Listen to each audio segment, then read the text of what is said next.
말씀이 두 번째로 요나에게 임하니라 이르시되 일어나 저 큰 성읍 니느웨로 가서 내가 네게 명한 바를 그들에게 선포하라 하신지라.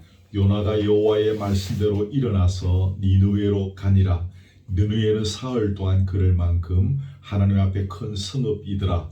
요나가 그 성읍에 들어가서 하루 동안 다니며 외쳐 이르되 40일이 지나면 니느웨가 무너지리라 하였더니 니느웨 사람들이 하나님을 믿고 금식을 선포하고 높고 낮은 자를 막론하고 굵은 베옷을 입은지라.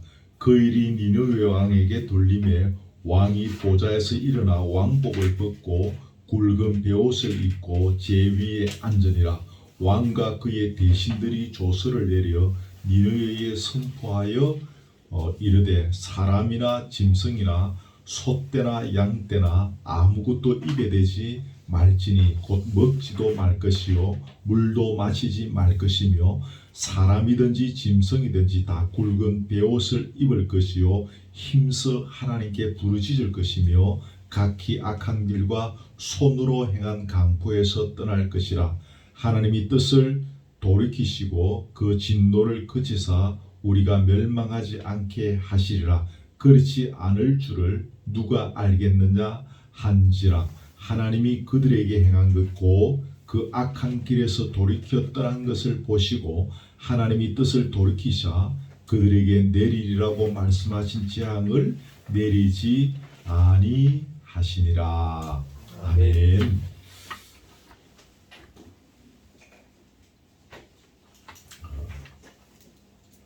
물고기 뱃속에서 육지로 토하여진 니느웨가 요나가 니느웨 성으로 가서 이렇게 하나님의 말씀을 선포하는데 왕들로부터 시작해서 니느웨의 모든 백성들이 이렇게 이제 굵은 베옷을 입고 금식하고 회개하고 주께로 돌아온 역사가 일어났습니다. 그 성경학자들에 의하면 당시의 니느웨 성의 인구가 약 60만 명이었다. 그렇게 추산하고 있습니다. 여러분 적지 않은 숫자죠. 우리 성도들이 사시는 부산시 서구에 지난 연말 인구가 10만 4,089명입니다. 우리 교회가 있는 영도구의 인구도 조금 거의 비슷합니다. 10만 6,548명. 우리 남구에도 몇 분이 계시네. 남구는 조금 많습니다. 25만 4,185명. 이 서구, 영도구, 남구를 다 합하여도 46만 4,800명 정도밖에 되지 않습니다. 여기에 저 중구와 동구민들의 숫자를 다 합하니까 제가 어제 계산해 보니까 59만 4,284명. 60만 명이 조금 안 되죠. 그게 이 60만 명이 얼마나 많은 숫자인가라는 것을 말씀드리려고 하는 것입니다. 이 엄청난 숫자가 순식간에 회개하고 주께로 돌아왔다는 것입니다. 놀라운 일이 일어났죠. 오늘 우리 3장을 함께 살펴보면서 이런 놀라운 일이 일어났던 비결이 무엇일까? 또 우리가 오늘 마침 새해를 시작하고 첫 주일을 맞이하면서 새해를 준비하는 우리에게 필요한 메시지일 것이다라는 생각이 듭니다. 먼저 제일 주목을 하게 되는 구절은 1절인데 여러분 그 1절 눈으로 한번 보십시오. 여호와의 말씀이 두 번째로 요나에게 임하니라 이르시되. 그랬습니다. 두 번째로 요나에게 임하시니라. 이 구절이 제 눈에 먼저 확 들어왔습니다. 여러분 살아와 보시면서 아시겠지만 이 세상의 스타일은 이 성경과 같이 아니하죠. 이 세상의 스타일은 어떻습니까? 한번 좀 크게 실수를 하거나 또는 성실하지 못한 부분이 크게 이렇게 발각이 되어지거나 혹은 조직체에 손해를 크게 끼치거나 어떤 그런 이제 또 혹은 소위 말하는 배신을 땡긴 사람들, 땡긴다는 표현이 경상도 표현입니다만은 이렇게 그러고 간 사람들 다시는 부르지 않습니다. 다시는 내 사람으로 쓰거나 또 일에 기용하지 않고, 또 심한 경우에는 동종업계에 소문을 바닥하게 내어서 그 사람이 어디 다른 곳에서도 취직할 수 없도록 그렇게 만들어 버리는 것이 세상의 스타일입니다. 굉장히 냉정하지요, 냉혹하지요. 우리가 그렇게 존경하는 바울 사도도 제2차 전도 여행이 시작될 때에 그 바나바하고 엄청 싸웠습니다. 그게 뭔가 하면 바나바는 마가라 하는 요한도 데리고 가자. 근데 사도 바울이 끝까지 같이 못 간다 그랬습니다. 좀 쉽게 표현하면 나 그 인간하고 안 가. 이유는 뭡니까? 지난번 밤빌리아라는 곳에서 배 타고 가자고 할 때 거절하고 지는 다른 곳으로 갔다는 것입니다. 쉽게 말하면 우리말로 하면 배신 땡기고 딴 길로 갔다는 거죠.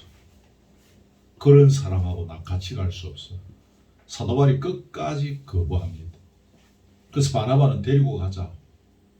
그래서 결국 거기에서 사도 바울과 바나바가 갈라집니다.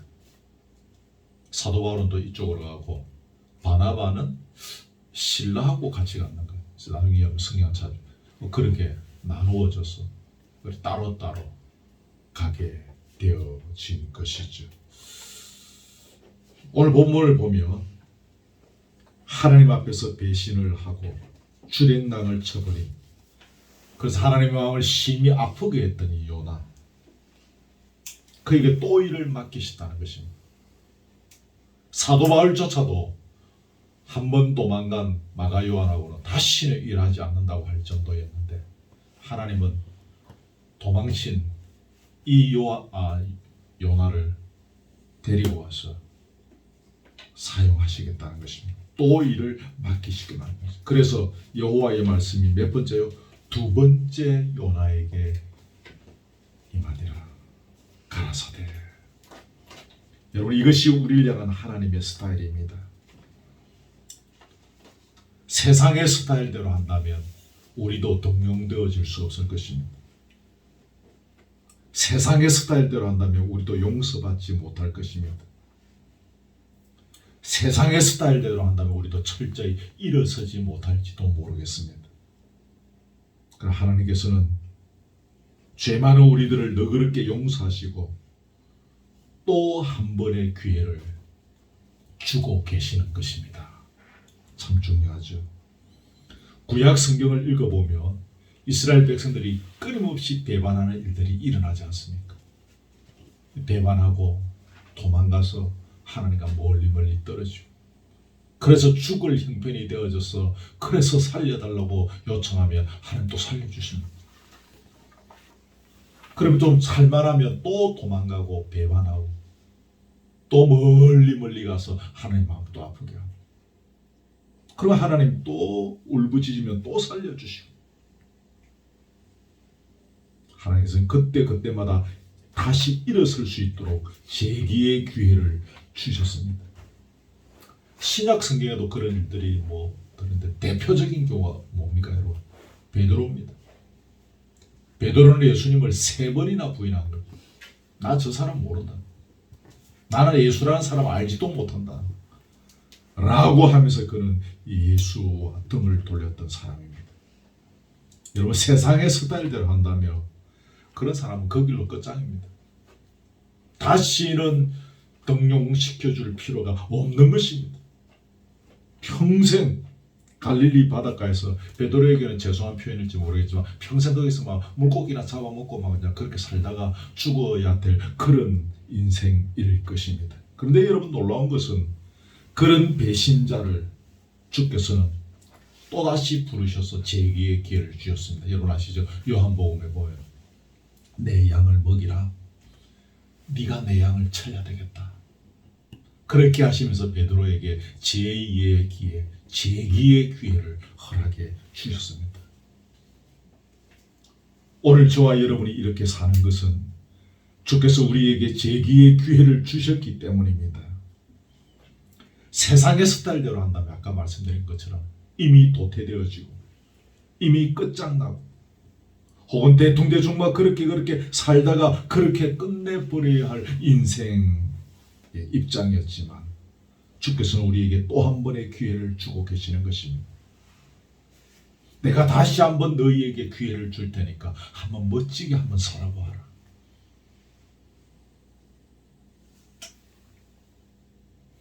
이 본문을 이렇게 우리가 순서대로 지금 하고 있는데 우리 주님은 참 대단하신 분이죠. 지난주에는 마지막 12월 마지막 주, 지난해 마지막 주를 맞이하면서 좀 그렇게 또 그 시기와 비슷하게 그렇게 또 말씀을 주시고 오늘 또 새해 첫 주일을 맞이하면서 또 이런 말씀을 주고 계시는 것을 보면서 참 제가 감사했습니다. 또 한 번의 기회, 또 새롭게 열려지는 이 새해를 한번 멋지게 살아보아라는 것입니다.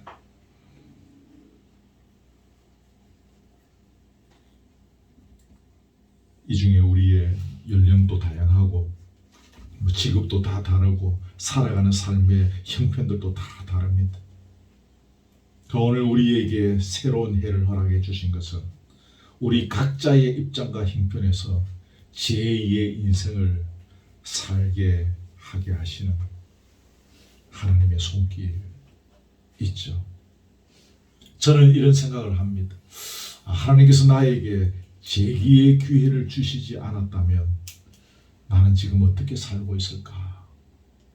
그런 생각하면 등골이 여러모사고 등에 막 식은 땀이 흐르는 것 같지 않습니까? 하나님께서 나에게 기회를 주시지 않으셨다면 나는 지금 어떻게 살아가고 있을까? 여러분, 하나님께서 우리에게 기회를 주셨다는 사실을 잊지 말아야 합니다. 우리가 이걸 기억하고 살 때 인생이 값지고 알차고 또 놀라운 일들이 우리의 인생을 통해서 일어나는 것입니다.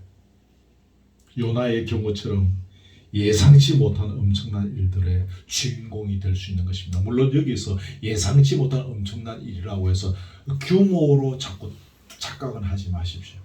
나도 한 60만 명쯤 회개시키고 뭐 이런, 나도 막 엄청난 한 막 60만 명 되는 교회 담임 목사가 되고 막 이런 거를 이야기하는 것은 아닙니다. 각자의 삶의 현장에서 죽어가는 생명을 살리는 일이 우리가 예상할 수 없었던 우리 인생에 있어서 엄청난 일이지 않겠습니까? 우리 자신들이 죽었던 자들인데 우리가 또 다른 죽은 자들을 살리는 일이 그게 얼마나 엄청난 일이겠습니까?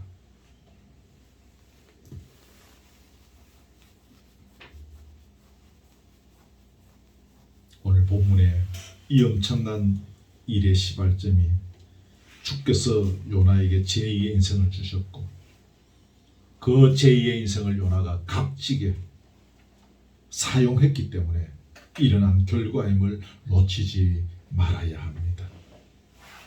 우리가 이런 제2의 인생을 혹은 제2의 인생을 살아가고자 할 때 몇 가지 기억할 것이 있습니다. 주부에 제가 몇 가지를 적어 놓았는데요. 첫째는 이런 제2의 기회를 얻게 된 것은 전적인 하나님의 은혜라는 사실입니다.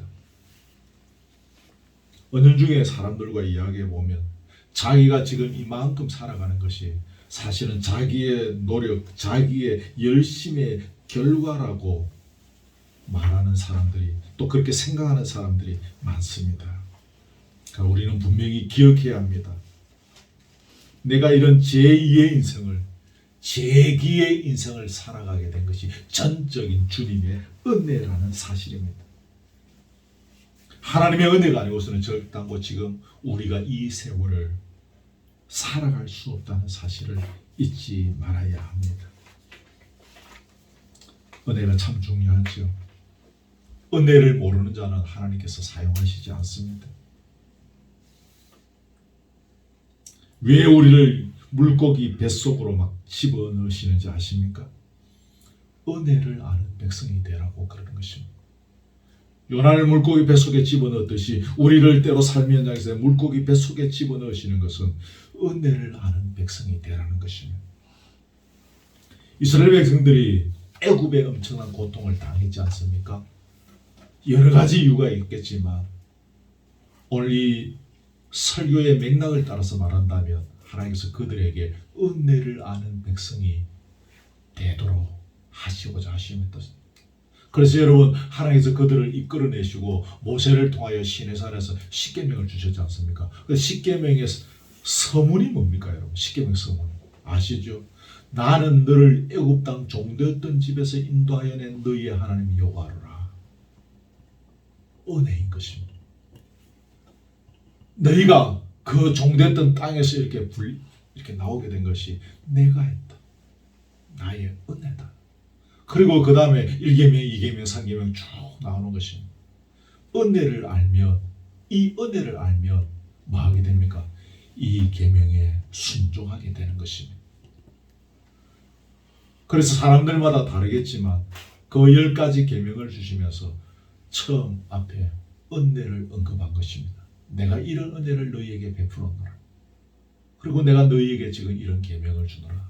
이 은혜 붙잡고 이 계명들을 쫓아서 살아가라는 것입니다.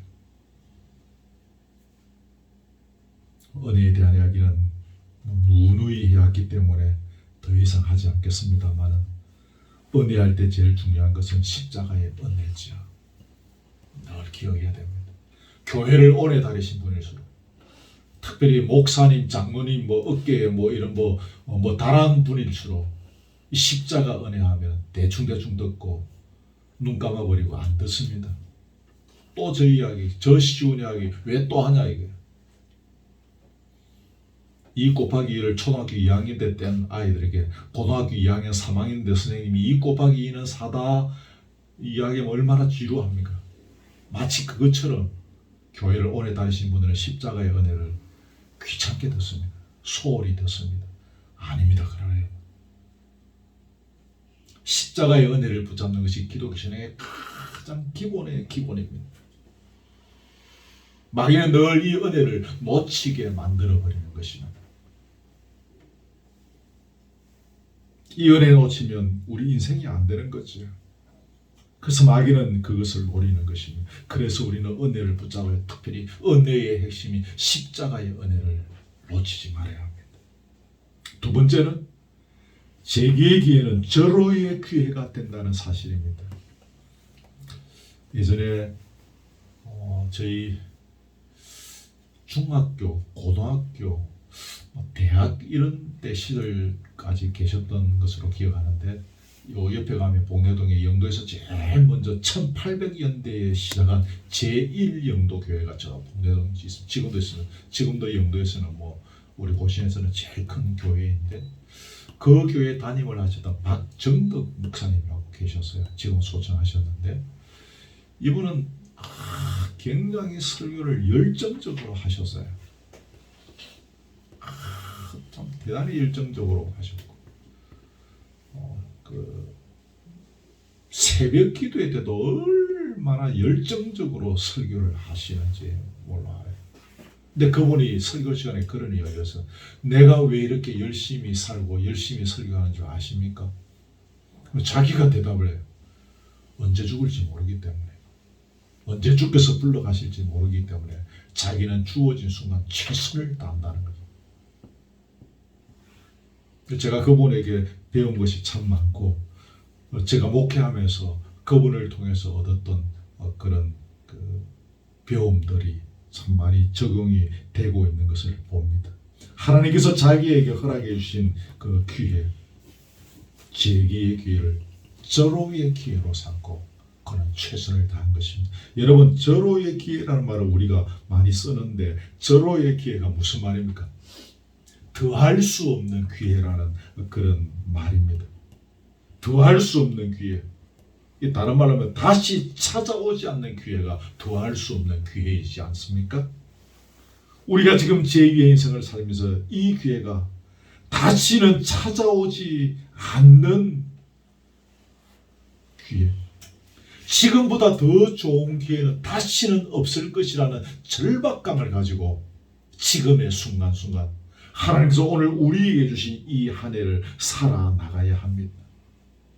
절박감이라는 단어를 우리가 꼭 기억하면 좋겠습니다. 나는 건강하지 못해서, 나는 나이가 많아서, 나는 가방끈이 짧아서, 등등, 혹은 배경이 없어서 우리가 그런 핑계들을 많이 댑니다. 그러나 그런 것은 하나님을 조롱하는 말에 불과합니다. 하나님께서 우리에게 재기의 기회를 주시고 그 재기의 기회를 절호의 기회로 삼고 살아가는 자에게 반드시 엄청난 역사를 일으키시도록 능력으로 하나님께서 이끌어 주시는 것입니다. 물론 아까 말씀드린 여기서 엄청난 능력의 역사의 주인공이 된다는 말은 규모를 이야기하는 것은 절대로 아닙니다. 물론 규모적으로 엄청나게 마치 성경에 등장하는 이런 분들처럼 그런 일을 할 수도 있겠지만은 각자의 삶의 현장에서 각자에게 주어지는 은사와 달란트와 환경을 따라서 죽어가는 생명을 살리고 세상을 살리는 일에 열매를 맺는 것이 그것이 바로 엄청난 역사의 주인공이지 않겠습니까? 그런 역사를 이길 수 있는 능력의 하나님이시라는 사실입니다.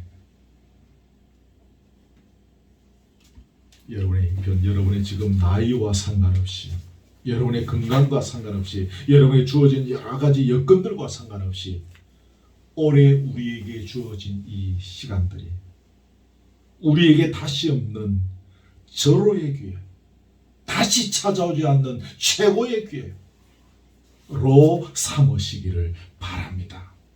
세 번째는 끝까지 하나님을 신뢰해야 한다는 것입니다. 이 재기의 기회를 주신 하나님 앞에서. 여러분 요나서 1장 2절에 보면 하나님께서 처음 요나에게 말씀하실 때 큰 성읍 니느웨라고 말씀하셨습니다. 오늘 요나에게 두 번째로 말씀하실 때도 본문에 뭐라고 되어 있습니까? 큰 성읍 니느웨. 변함이 없습니다. 여기서 우리가 깨닫는 것이 뭡니까? 하나님께서 요나를 참 신뢰하고 계시는구나 라는 것입니다. 그렇게 도망다녔는데도 불구하고 처음과 똑같은 임무를 그에게 주셨던 것입니다. 혹 도망간 자를 다시 내가 등용하게 된다 할지라도 그때와 똑같은 일을 우리가 주지 않습니다. 그래 내가 한 번만 봐줄게. 그래 이거 하고면서 빗자루 들고 말하는 설명서 좀 있어봐. 쉽게 말하면 이제 그렇게 할 것입니다만은 처음과 똑같은 일을 그대로 맡기신 것은 그만큼 요나를 신뢰하고 우리를 신뢰하신다는 뜻입니다. 신뢰하니까 그대로 맡기는 것입니다. 신뢰하니까 똑같은 분량의 일을 그대로 주시면서 맡아서 하라는 것입니다. 신뢰하지 않는 자에게 절대로 처음과 같이 똑같은 일, 똑같은 자리를 주시는 않습니다. 여러분 그렇지 않습니까? 그렇죠? 그러므로 제2의 인생을 살아가는 우리 각자의 입장에서도 끝까지 하나님을 신뢰해야 하는 것이죠. 때로 저와 여러분에게 주어진 길들이 참 어렵기도 합니다. 많이 고달프죠, 그렇죠? 참 힘듭니다. 저는 어제 개인적으로 참 충격적인 소식을 들었습니다. 전에 오늘 이제 부목사로 섬길 때 이제 알게 된 권사님인데, 제가 이 땅에서 알고 있는 수많은 권사님들 중에서 제가 가장 존경하고 권사로서 가장 훌륭하고 저런 분 정도 돼야 권사라고 할 수 있겠다 싶을 정도로 모든 면에서 대단한 분이 계셨습니다. 늘 멀리 떨어져서도 저를 위해서 기도해 주시고 어쩌다가 만나서 찾아 이렇게 되었기 때문에 정말 사랑의 공개를 아낌없이 베풀어 주시는 그런 귀한 분인데 무슨 이유였는지는 전화통화를 해서 알 수가 없었습니다. 그런데 그렇게 대단한 분, 그렇게 기도하시고 그런데 그분에게 너무 심한 우울증이 찾아왔고 잠시 식구들이 자리를 비운 사이 그 너무 심한 우울증이 그 집 바깥에 있는 그 바닷가 언덕에서 그냥 스스로 뛰어내려서 생을 마감했다는 것입니다.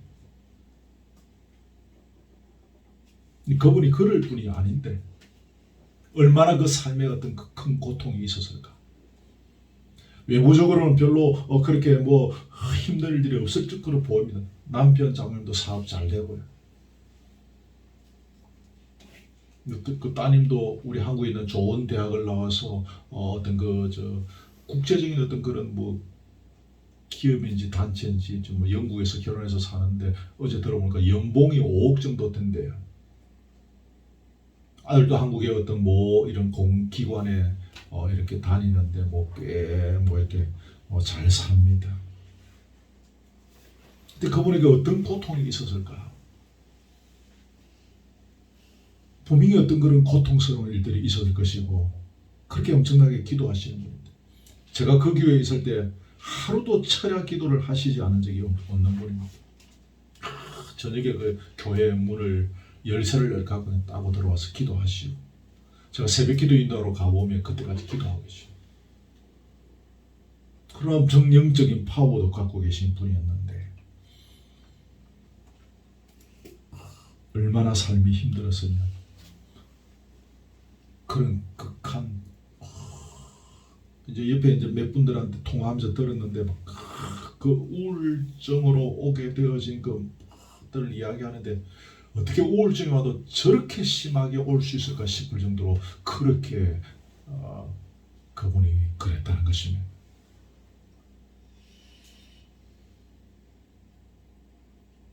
저와 여러분에게 주어진 인생이 본문에 있는 것처럼 큰 선업, 이 큰 선업을 내가 어떻게 감당할 것인가? 이 큰 인생의 문제를 내가 어떻게 감당할 것인가? 그런 고달픔의 일들이 우리에게 있어 왔고 앞으로도 있게 될지도 모릅니다. 그때 우리는 끝까지 하나님을 신뢰해야 하는 것입니다. 우리가 하나님께서 우리를 신뢰하셨던 것처럼 우리도 하나님을 신뢰하고 나아갈 때에 내게 주어진 이 큰 성업을 감당할 수 있게 되는 것입니다. 문제는 신뢰의 문제이지 않겠습니까? 얼마나 우리가 하나님을 신뢰하는가 하지 않는가에 달려있지 않겠습니까? 누구든지 믿는 자에게는 재기의 기회를 동등하게 주시지만 이런 역사의 주인공이 되는 기회, 생명을 살리는 그 역사의 주인공이 되는 기회는 아무에게나 주시지 않습니다. 하나님을 신뢰하는 자에게 그 기회를 주십니다. 하나님 당신을 끝까지 신뢰하는 자의 손을 들어주시는 것을 꼭 기억하시기를 바랍니다. 유명한 분이라서 이번은 예를 거의 들 필요도 없지만 미국의 흑인 그 여성 그 방송인 오프라 윈프리 여러분 아시죠? 여러분 이 여인의 삶이 얼마나 고달픈 인생이었습니까? 할머니 밑에서 컸습니다. 9살 때 성폭행을 당했습니다. 14살에 조산아를 낳았던 여인입니다. 그 삶이 얼마나 공고합니까? 그 여인이 나중에 주님을 만나게 되어지고 자기에게 찾아오는 하나님을 끝까지 신뢰하면서 나아갔습니다. 그 여인의 책을 읽어보면 그게 나와요. 그러면서 우리가 오늘날 아는 오프라 윈프리 그렇게 세상적으로 성공한 것을 제가 이야기하려는 거 아닙니다.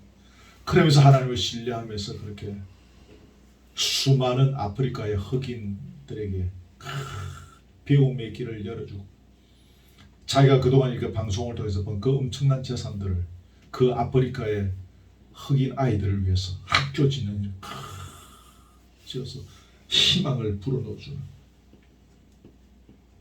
그런 멋진 인생을 살아가고 있습니다. 바로 그 포인트가 그 고통의 시간들을 보내고 자라면서 하나님을 만나고 그가 하나님을 신뢰하면서 그렇게 인생들이 엮어져 갔다는 것입니다. 네 번째는 재기의 기회는 회복의 기회가 된다는 사실입니다. 요나가 명색이 하나님의 선지자이지 않습니까? 그러다가 하나님을 배신하고 도망가다가 물고기 뱃속에 갇혀서 3일 3야를 지냈던 사람입니다. 이게 사실은 참 남사스러운 일이죠. 좀 다른 사람에게는 웃음거리가 될 만한 그런 이야기입니다. 네, 여러분, 여기에서 요나의 경력이 끝나버렸다면 요나는 매우 불명예스러운 인생을 살다가 끝난 것입니다. 얼마나 많은 후손들에게 창피스러운 선배가 되는 것이지 않겠습니까? 굉장히 불명예스러운 인생을 살고 끝나는 것입니다. 그런데 하나님께서는 마치 아무 일도 없었던 것처럼 요나의 손을 들어서 끄집어내시고 그대로 일을 맡기셨습니다. 이것을 통해서 우리가 한 가지 아는 것은 하나님께서는 우리의 품위의 회복에 큰 관심을 갖고 계신다는 사실입니다. 누가복음에 보면 탕자가 나오지. 돌아온 탕자에게 아버지는 목을 안고 입을 맞추고 가락지를 끼우고 새 옷을 입히고 송아지를 잡아서 막 잔치를 벌이고 막 난리가 났습니다. 마치 세상에서 하나밖에 없는 아들을 반겨주듯이 그렇게 반겨주었습니다. 여러분, 거기에서 새 옷을 입혀준다는 것은 품위의 회복을 의미합니다. 가락지를 끼워주는 것은 뭡니까? 옛날에 권위의 회복. 넌 내 아들이다. 그 부잣집의 아들로서의 권위를 회복시켜주는 의미에서 가락지를 끼우고 그 거지 옷을 입고 온 그에게 새 옷을 갈아입히면서 그의 품위를 회복시켜 주신 것입니다. 탕자는 그랬죠. 나는 지금부터 아버지의 아들이라 일컬음을 감당할 수 없습니다. 아버지는 아니, 넌 내 아들이야. 누가 뭐라 해도 너는 내 아들이야. 그러면서 가락지 끼워주고 그러면서 새 옷을 입혀 주었던 것입니다. 하나님께서는 당신의 백성들의 실추된 권위와 품위를 회복시켜 주시는 분이십니다. 왜 하나님께서 우리의 실추된 권위와 이런 품위들을 회복시켜 주시는 일에 관심이 많으실까요? 하나님 앞에서 불순종하고 때로 배반하고 마음대로 살다가 그러다가 이 누가복음에 나오는 탕자처럼 지음 열매 그 뭐도 먹고 살면서 그러면서 시궁창 같은 그런 물고기 뱃속에서 겨우 목숨 부지하며 살아가는 지칠 대로 지쳐있는 우리들을 위로해 주시는 하나님의 마음인 것입니다. 아멘. 기죽지 말라는 것입니다. 세상이 다 너를 욕한다 하더라도 너 기죽지 마라. 내가 너를 인정한다. 너는 내 아들이야. 새 옷 입어. 자, 입어. 그 거지 같은 옷 그거 벗고 새 옷 입어. 가락지 끼워줘. 그리고 송아지를 잡아서 잔치를 베풀며 기죽지 마라. 너는 내 아들이라는 것입니다.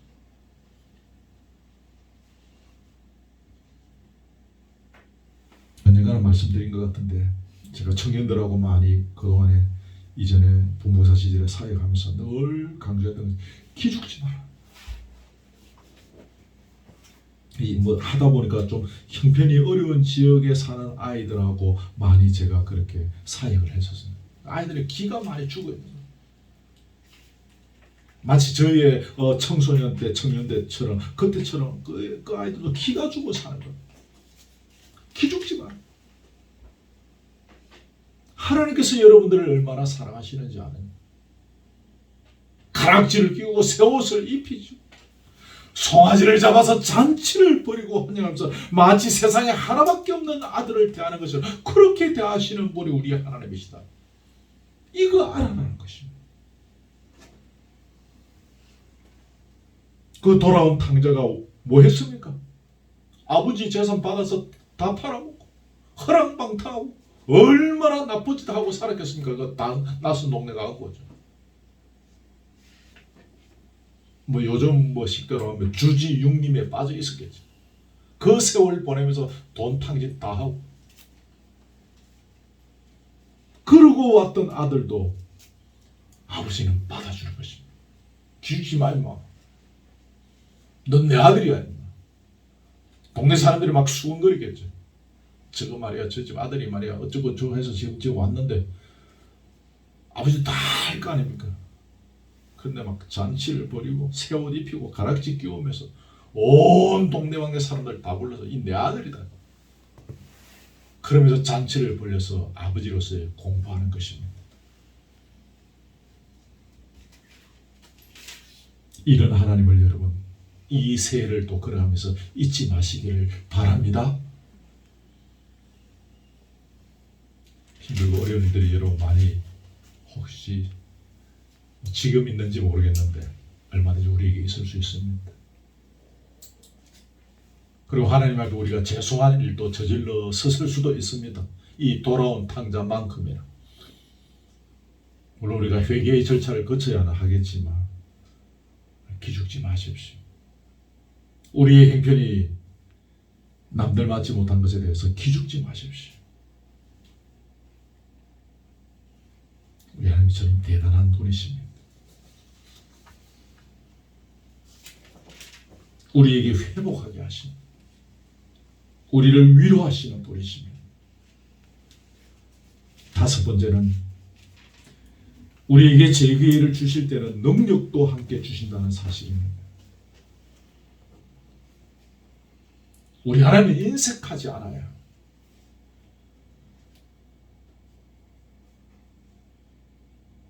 우리 하나님 마치 선심 쓰듯이 인색한 마음으로 탈선했던 종에게 마지못해 복직시켜주고 마지못해 저 말단의 자리 하나, 자 너는 뭐 그 자리에 앉아서 밥이나 끼워 먹고 살아.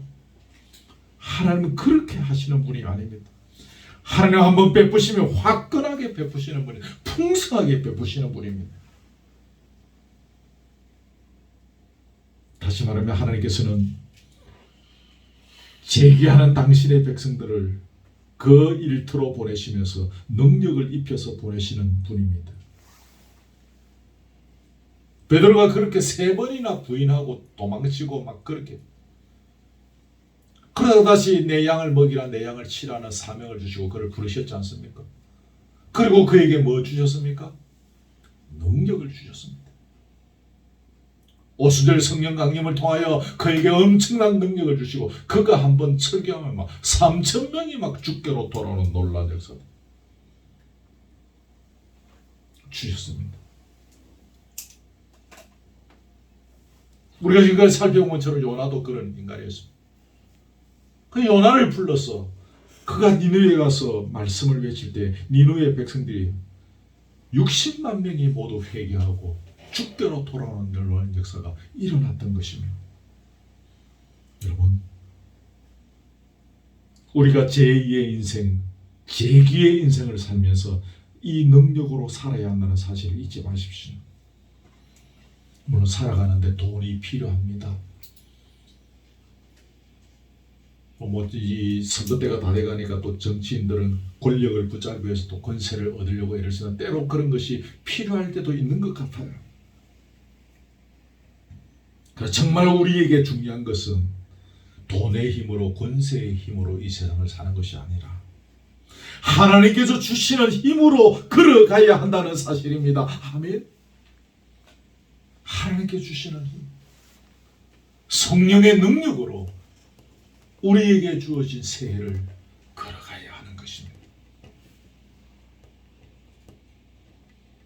하나님의 백성들은 이 힘으로 살아야 합니다. 자꾸 자기 힘으로 살려고 하니까 인생이 어려운 것입니다.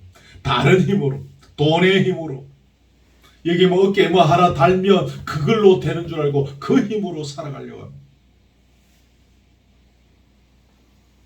주께서 주시는 힘으로 살아갈 수 있습니다. 우리가 주님께서 주신 이 제2의 인생을 주께서 주시는 능력으로 걸어가면 감당할 수 있는 것입니다. 여섯 번째는 재계기에는 반드시 순종과 연결된다라는 사실을 주목하십시오. 우리는 앞에 본문을 통해서 이 요나가 불순종할 때 얼마나 엄청난 대가를 치르게 되었다는 것을 우리가 알지요. 엄청난 고난을 스스로 자초했지. 근데 오늘 하나님께서 요나에게 재기의 인생, 제2의 인생을 허락하시면서 요나에게 순종하라는 음성을 주셨습니다. 네가 불순종함으로 말미암아서 풍랑을 만나고 물고기 뱃속을 만났으니 이제 제2의 기회를 한번 펼쳐나가면서 순종의 역사를 한번 펼쳐나가 보라는 것입니다. 여러분 오늘 그 읽었던 본문 3절에 보면 요나가 여호와의 말씀대로 일어나서 니느웨로 가는 여호와의 말씀대로 순종했다는 거죠. 적시로 순종한 것입니다. 2절에도 보시면 네게 명한 바를 그들에게 선포하라. 2절에서 그 말 떨어지기가 무섭게 3절에서 그대로 순종해버린 것입니다.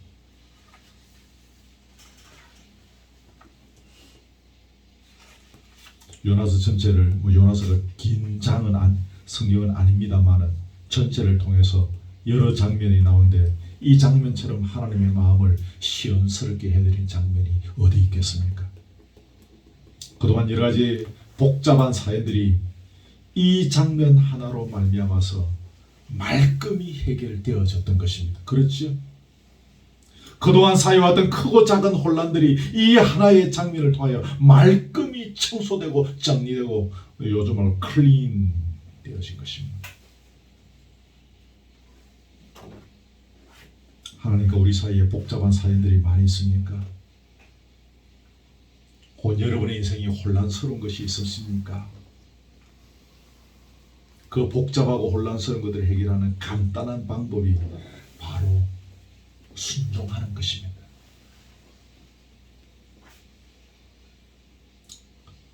순종하면 이게 뭐 만병통치약으로 이렇게 제가 말하는 것좀 들리실지 모르겠지만 순종하면 모든 것이 정상으로 돌아옵니다. 순종하면 모든 것이 제자리로 돌아옵니다. 실추된 우리의 품위도 순종하면 정상으로 회복되어집니다. 떨어진 우리의 권위도 떨어진 교회의 명예도 순종하면 정상으로 회복되어집니다. 여러분 자식의 품위가 가장 높아 보일 때가 언제일까요? 그것은 부모의 말에 순종할 때 자식의 품위가 최고로 높은 것입니다. 자식이 막 뭐 해서 막 성공하고 막 뭐 이래가지고 오는 것이 자식의 품위가 높은 것이 그처럼 보이지만 아닙니다. 부모의 말에 순종할 때 그 자식으로서의 권위가 최고로 높은 것입니다.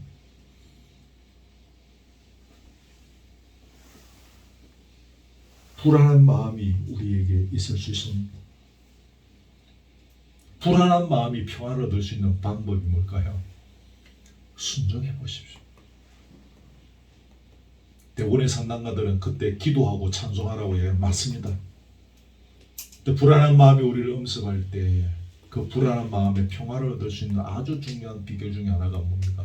순종입니다. 순종이 우리에게 평화를 주시는 것입니다. 왜냐하면 우리가 불안해했던 이유 중에 하나는 불순종했기 때문입니다. 그래서 순종하면 마음의 평안이 찾아오는 것입니다.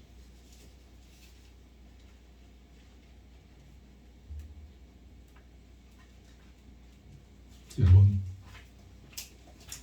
우리가 순종하면 하나님의 뜻도 돌이킵니다.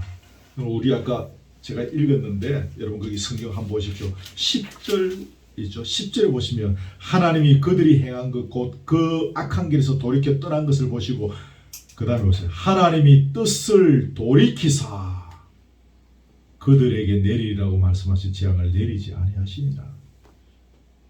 9절에도 똑같은 표현이 나오죠. 하나님이 뜻을 돌이키시고 우리가 순종하면 하나님의 뜻도 돌이키는 역사가 일어나는 것입니다. 하나님의 뜻을 돌이킬 정도로 이 순종의 힘이라는 것이 막강합니다. 한국교회 교인들은 주여 삼창 막 부르면 막 그런 역사가 일어난다고 생각해요. 물론 그럴 수 있습니다. 근데 중요한 것을 놓치고 있으면 순종 안 하거든. 많은 교인들이 사실은 순종하지 않지 않습니까? 그렇죠? 순종하면 주의 뜻을 돌이키는 놀라운 역사들이 일어납니다. 이 성경입니다. 왜 우리가 순종하지 못할 때가 많습니까? 요나서를 지금 쭉 읽어보고 있는데요. 1장에 보면 큰 바람이 불었다 그랬습니다. 2장에 보면 큰 물고기가 나타났습니다. 오늘 3장에서는 큰 성읍이 나타났습니다. 우리가 순종하지 못하는 것은 우리 눈에 보니 이 큰 것들을 바라보기 때문입니다. 이것 때문에 우리가 순종하지 못하는 것입니다. 네, 여러분, 이 큰 바람, 큰 물고기, 큰 성읍, 이 모든 것들을 만드시고 배후에서 조정하시고 다스리시는 분이 누구십니까? 위대하고 광대하신 하나님이십니다. 그 하나님을 볼 수 있을 때 우리는 순종할 수 있는 것입니다. 그 하나님을 볼 수 있는 눈이 새해에 열리기를 축복합니다. 우리 순종할 수 있는 것입니다. 말씀을 맺습니다. 오래된 이야기인데 제가 중학교 3학년 때인 것 같은데 그 몬트리올 올림픽이 열렸고 그때 뭐 지금도 올림픽 하면 막 그랬지만 그때는 인터넷 이런 것이 없기 때문에 라디오 뉴스나 혹은 막 텔레비전 생중계 이런 거 하면 막 사람들이 정신없이 보고 할 텐데 그때 유도 선수로 나갔던 라이트 헤급에 출전했던 조재기라는 분이 있습니다. 나중에 후에 이제 동아대학 교수로 계셨는데 아마 지금은 은퇴했겠죠. 그분이 라이트 헤급에 출전했는데 메달을 따지 못하고 탈락했습니다. 근데 이분이요 머리를 팍 바꿔갖고 무제한급에 다시 출전했습니다. 어릴 때 아주 옛날 이야기지만 너무 기억에 선명해서 지금도 기억합니다. 머리를 빡 바꿔 유도복을 입고 다시 그때 흑백 텔레비전이 있다 아닙니까? 무제한급은 자기보다 훨씬 무거운 사람들 아마 이런 라이트 헤비급보다 낮은 급수인데 자기가 훨씬 덩치 큰 선수들이 다 출전하는 그 급에 출전했습니다. 그리고 동메달 땄습니다. 그 공로로 이제 결국 우리 동아대 교수가 되신 분이죠. 근데 이분이 나중에 인터뷰할 때 그런 이야기했습니다. 마지막 기회다. 내게 다시는 찾아오지 않는 기회다. 아까 말씀드린 저로에게 이제는 이런 기회가 오지 않는다. 이 기회 놓치면 내 인생 끝이다. 그런 각오로 유도는 여러분 아시겠지만 덩치가 중요하지 않습니까? 우리 유도 하시는 분들 우리 예진이 지은이도 유도하고 하지만 유도는 그 체급이 굉장히 중요합니다. 아무리 잘해도 김재엽 같은 그런 선수가 아무리 해도 그 체급이 낮잖아요. 큰 체급하고는 상대가 안 되지 않습니까? 나가서 또 그 메달을 따게 된 것이죠. 하나님께서 우리에게 2024년을 주셨습니다. 물론 각자 나름대로 기도하시고 또 마음에 여러 가지 준비하시면서 이 새해를 맞이하셨겠지만 오늘 말씀을 기억하시고 우리에게 다시는 찾아올 수 없는 최고의 정말 좋은 기회로 하나님께서 우리에게 주신 줄 알고 각자 우리에게 주신 길 생명을 살리고 사람의 영혼을 회복시키고 떨어진 주님의 그 이름의 명예를 회복시키는 일에 열심히 최선을 다하여 살아가면서 열매 맺는 그런 의미에서 역사의 주인공으로서 가는 이 한 해가 되기를 주님의 이름으로 축복합니다.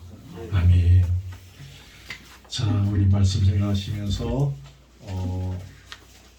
찬양하겠습니다. 오늘 찬송은 찬송가 우리 있는 찬송합니다. 552장 아침해가 돋을 때 550 우리 찬송가에 있는 찬송 552장입니다.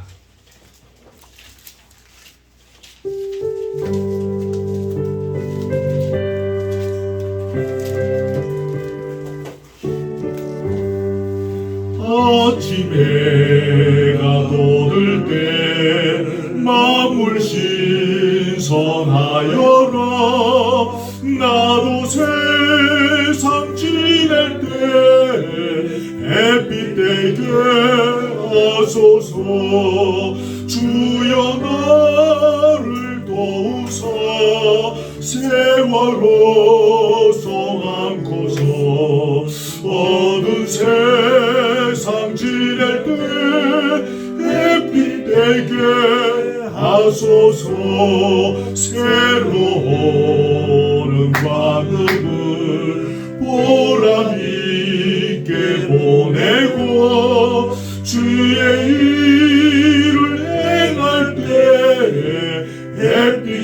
되게 하소서.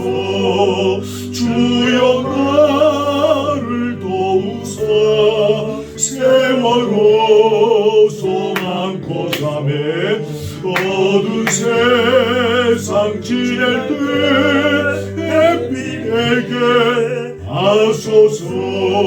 한번 가면 안 오는 빠른 왕음 지날 때 귀한 시간 맞춰서 햇빛에게 하소서.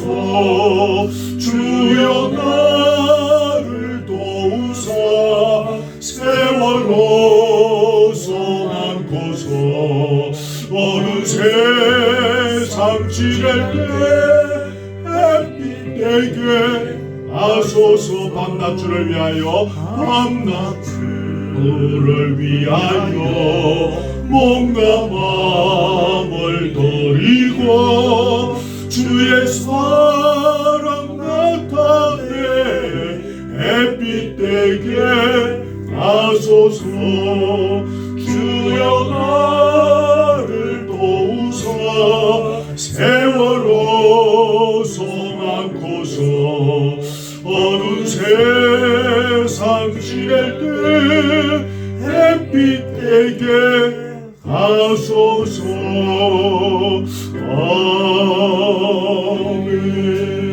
아멘.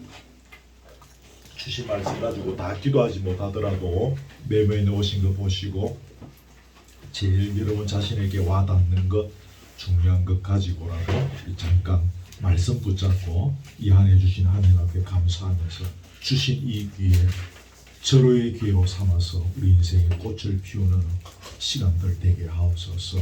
이 제목 가지고 우리 합심해서 한번 기도하겠습니다. 하나님 감사합니다.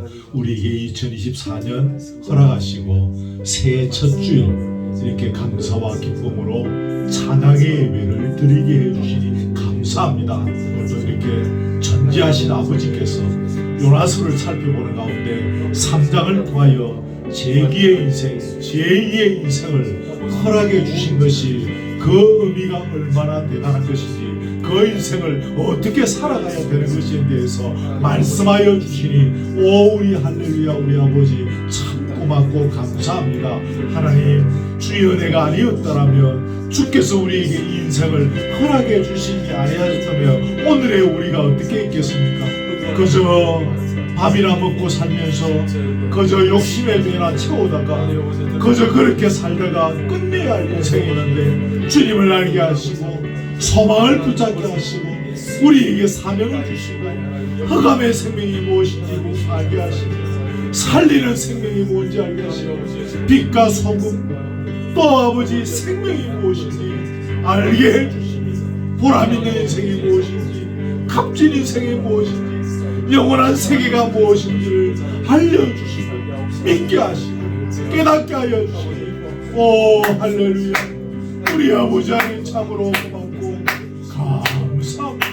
주여 우리의 인생을 주관하시고 붙잡아 돈의 힘으로 지적인 힘으로 우리 육의 건강으로 아버지 우리의 인생을 건져나갈 것이 아닙니다. 주님이 주신 힘으로만 감당할 수 있습니다. 오 성경의 감을 주여 시간마다 분차마다 받게 하여 주시고 지치지 않게 하여 주시고 새 힘을 얻어서 이 하늘을 감당할 수 있도록 도와주옵소서. 우리가 살아가는 삶의 정말 있는 주여 우리에게 신 능력들은 다다르지만 주님이 궁금하시는 인간 능력으로 우리에게 여전히 안에 능력이 감당하며 죽어가는 생명을 살리고 아버지 땅에 떨어진 하나님의 군인을 회복하며 교회의 군인을 회복하는 일에 귀하게 쓰임받는 이 아내가 되어지기를 아버지 하나님 간절히 원합니다. 주여 끝까지 하나님 신뢰하게 하시고 주여 우리에게 시시각각으로 주시는 하나님 말씀 앞에서 순종하며 걸어가게 하여 주옵소서. 주여 우리의 남은 인생을 우리도 알지 못합니다. 주여 허락되어진 인생 주님이 주신 절호의 기회 값지게 사용하게 하여 주옵소서. 썩어 없어질 것을 위하여 살게 하게 하시고 영원한 것을 위하여 이 순간순간을 걸어가게 하여 주시옵소서. 한 번 더 기도합니다. 오늘은 이제 새해가 시작되어졌기 때문에 우리 자신과 또 우리의 자녀들 또 우리가 속한 이 교회 이 안에 주의 은혜의 장중에 붙잡아 주시고 말씀으로 걸어가게 하시고 또 우리 자녀들의 삶의 현장에 하나님의 은혜와 능력과 사랑의 손길로 또 붙잡아 주시고 지켜 주옵소서. 이런 기도 제목 가지고 한 번 더 합심하여 기도하려고 합니다. 같이 한번 기도합시다. 하나님 아버지 감사합니다. 새해를 허락해 주셨습니다. 주여 우리의 인생을 불쌍히 여겨주셔서 감사합니다. 우리 교우들의 인생을 주님이 기억하시고 이 안에 주님께서 붙잡아 주옵소서. 넉넉히 이기게 하여 주옵소서. 승리하게 하여 주옵소서. 악한 마귀의 계기에 넘어지고 자빠지며 실패하지 않도록 도와주옵시고 말씀을 붙잡게 하시고 찬양의 능력을 붙잡게 하시고 기도의 무릎으로 나아가게 하시고 무너진 심령들이 회복되게 하시고 치료되게 하시고 소망을 발견하게 하시고 우리가 각자 걸어가야 할 그 비전들을 분명히 바라보며 걸어가는 세월들을 되게 하시기를 바랍니다. 아버지의 삶의 현장의 어려움에 여러가지 눈물들 주님이 주여 아버지 숙인 살아오리 교훈을 다 만들어 주옵소서. 치료하여 주옵소서. 회복시켜 주옵소서. 소망의 줄을 붙잡게 하시고 말씀의 깊은 은혜들을 발견하게 하여 주옵소서. 우리의 자녀들을 기하여 주옵소서.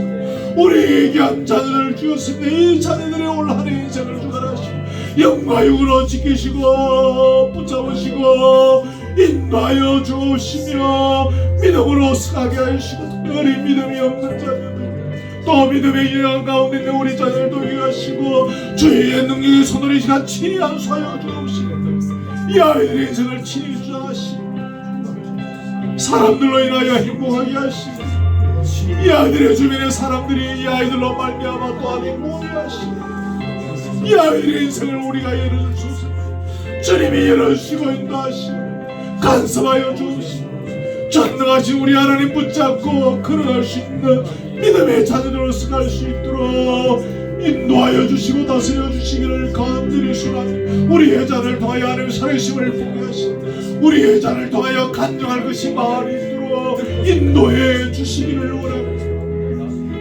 그렇듯 교회를 붙잡아 주시니 감사합니다. 혼란의 시작합니다. 주여 주일 모임 위에 주의 은혜와 능력을 함께하여 주옵소서. 기쁨의 찬양이 날마다 터져나오게 하시며 생명의 말씀을 주옵시며 치료와 회복의 교제가 주일마다 일어날 수 있도록 인도하여 주옵소서. 이렇게 여러 환경에 있습니다만 그러나 전지하고 전능하고 우주 만물에 주신 하나님을 바라보는 가운데 감사와 기쁨이 넘치게 하여 주옵시고 회심하는 데 어려움이 없도록 도우시고 또 아버지 하나님 이 거룩되게 교회를 통하여 하회에 빠진 도탄에 빠진 백성들이 주께로 돌아온 놀라운 역사를 일어나는 이 한 해가 되게 하여 주시길 바라며 이 울타리에 들어오는 자들이 다 회복되어지는 역사가 있도록 인도하여 주옵소서. 주일마다 오고 가는 일에도 불편함이 없게 하시고 특별히 주차의 문제로 어려움이 없도록 주의 일에도 간섭하시고 풀어주시고 우리가 예배를 드리며 섬기며 교제하며 주를 향하여 사모하는 일에도 집중할 수 있는 환경이 될 수 있도록 오 주여 인도하시고 다스려 주옵소서. 성령 충만한 공동체로 인도해 주시옵소서.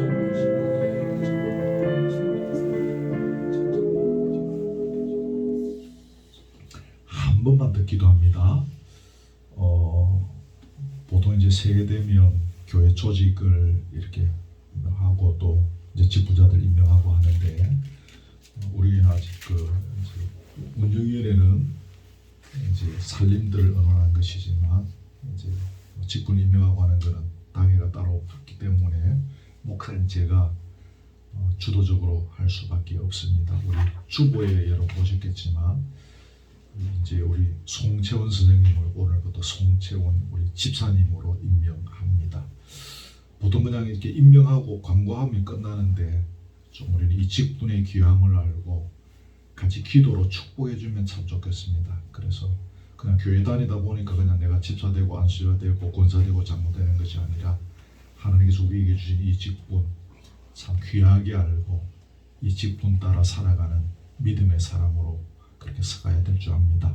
오늘 특별히 우리 송지연 집사님을 위해서 집사로서의 그런 귀한 사명들 잘 감당하는 그런 멋진 사나이로 서갈 수 있도록 우리 한번 축복의 의미에서 한 번만 더 우리 짤막하지만 굵은 기도를 주님 앞에 드리겠습니다. 함께 기도합시다. 하나님 감사합니다. 우리 송지연 집사님 교회를 시작하면서 우리 교회에 이렇게 사랑의 교제의 예배의 일명도 허락해 주시고 오늘까지 함께 서게 하심을 감사합니다. 기도하는 가운데 또 이렇게 오늘 서리 집사로 새해부터 임명하게 되어졌습니다. 주여 이 직분의 기함들을 우리 비찬의 서로 알고 존중하며 기도하기를 원합니다. 사랑하는 아들을 이 재단에 보내주셨습니다. 감사합니다. 주여 기름 부어 주옵소서. 주여 기름 부어 주옵소서. 종의 손끝에 능력을 주시고 주님의 능력의 손으로 친히 그 아들에게 안수해 주시기를 원하옵니다. 귀를 열어주시고 눈을 열어주시고 하나님 말씀이 들리게 하시고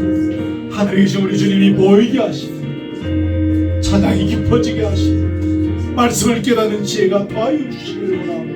십자가에 달리신 우리 예수님을 만나는 영적인 감격이 더하여 줄 수 있도록 인도하여 주시고 시간이 지나고 세월이 지날수록 더욱 극주님과 더 깊이 사귀는 사귐의 자리가 되게 하여 주시고 사랑하는 아들을 통하여 주께로 돌아오는 열매들이 주변에서 많이 일어날 수 있도록 인도하시고 주님의 살아계심을 더 깊이 목도하고 체험하고 간증하는 시간이 되어 주시고 그의 인생, 그의 가정, 그의 자녀들을 통하여 원하여 주신 생업들을 통하여 일어날 수 있도록 인도해 주시기를 간절히 원합니다. 세우신 이 귀한 공동체 교회를 통하여 또 한 몫을 감당하는 가운데 사람을 세우고 영혼을 살리는 기관에 쓰임받는 인생이 되어질 수 있도록 성령을 인도하시고 간섭하시고 주장하여 주옵소서. 위의 강건함도 붙잡아 주시고 더욱 강건한 인생이 되어질 수 있도록 인도해 주시옵소서.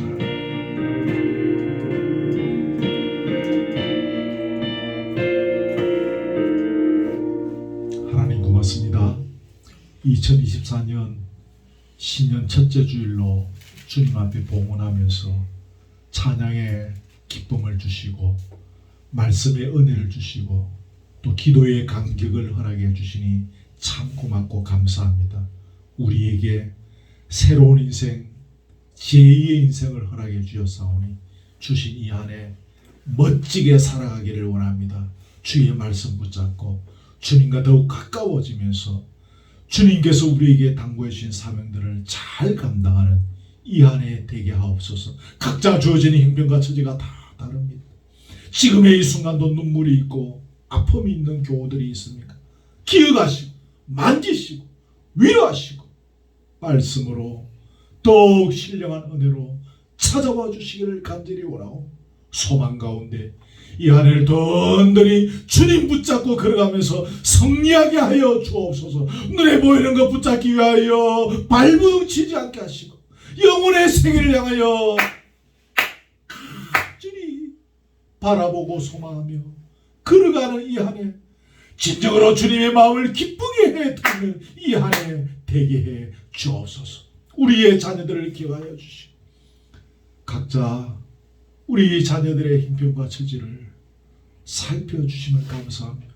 그들의 인생 속에 주의 은혜와 신령한 능력으로 함께하여 주시고 특별히 믿음이 없는 자녀들도 기억하시고 동일한 믿음의 자리에 설 수 있도록 역사하여 주시고 우리 자녀들의 인생길을 걸어가는 가운데 자녀들로 말미암아 간증거리가 많아질 수 있도록 각자의 가정 위에 은혜 다하여 주옵소서. 교회를 붙잡으시고 신령한 은혜가 넘치기를 원합니다. 찬양의 기쁨이 말씀의 능력이 기도의 눈물이 성령의 충만한 교제가 흘러넘치는 공동체 되게 하시고 이 울타리 안에 들어오는 누구든지 간에 영과 육이 치료받고 회복되어지는 놀라운 역사, 세상을 빛으로 인도하는 또 세상의 빛으로 서가는 우리 공동체가 될 수 있도록 간섭하여 주시옵소서.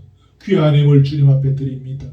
이 힘을 주님 받으시고 하나님의 장부에 기록하여 주옵소서. 오이 함께 교제하며 먹고 마시는 자리에도 성령의 충만함의 은혜가 있게 하여 주시옵소서. 예수 그리스도의 은혜와 하나님의 사랑과 성령의 교통하심이 2024년 새해를 시작하면서 이 시간들이 주님께서 우리에게 주신 절호의 시간들인 줄 알고 주님 안에서 멋지게 살아가기를 소원하는 사랑 우리 교우들 머리 위에 지금부터 영원토록 함께 있을지어다.